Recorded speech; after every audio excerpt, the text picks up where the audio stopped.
normally for me, it's about setting up some kind of photo shoot. I mean, when I say photo shoot, like with my iPhone, nothing. Yeah. Not a great photographer, but you know, I meet people and have an encounter with them, take loads of photographs, and then I'll come home and I'll consider those photographs, kind of contemplate them, and begin a process of drawing. So that's how I always begin. I make several drawings, trying to kind of just slightly bring a little bit of distortion or just something extra to that source material through my own kind of expression, just to add a little bit of myself into their face, you know. So that's intentional, because when I saw your portrait, that was the curiosity. I think that's what made me stop and go through your page on Instagram. It's like they seem realistic, but at the same time, it seems like something is off. At the beginning, like as soon as you see it, you don't really realize what really is off and why you feel like that. And I think that's a really clever way to catch the attention of the viewer. And at the end, obviously, it looks amazing. The style that you have and the all like colors that you use. So that's it's really interesting that it's an intentional move in your part to bring that little extra in the painting. Yeah, definitely. But if you were to ask me exactly how that's done, I don't know whether I can. Yeah. And it's quite a torturous process. I do lots of drawings that end up in the bin. You know, sometimes you slightly distort, like you make the nose a bit bigger or whatever, and then it looks like a caricature, and it's just absolutely horrendous. It looks like a joke, and you have to throw it away. So you're just trying to find that sweet spot between like likeness and distortion. The likeness is incredibly important to me, and I really feel I have to keep that in there. And as soon as you lose the likeness, you lose the purpose, really. And you know, what's the point?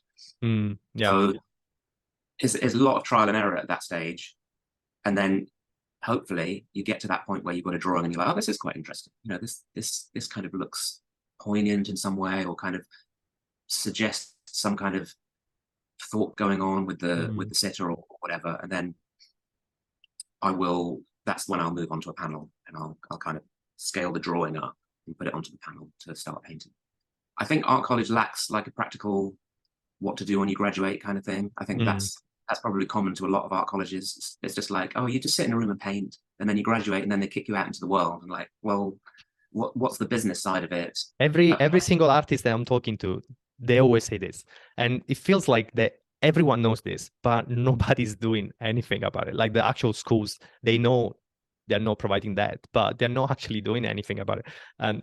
And I don't know how to solve that problem, obviously, but everybody knows this. Every artist that I talk to knows this, and yeah, they kind of complain about this. But yeah, what you were saying, sorry.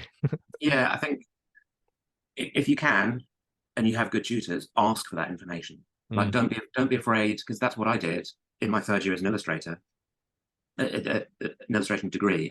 I took one of the tutors to one side because I knew that he had quite an extensive like practical portfolio. So he'd worked as an illustrator. So I said to him, what did you do?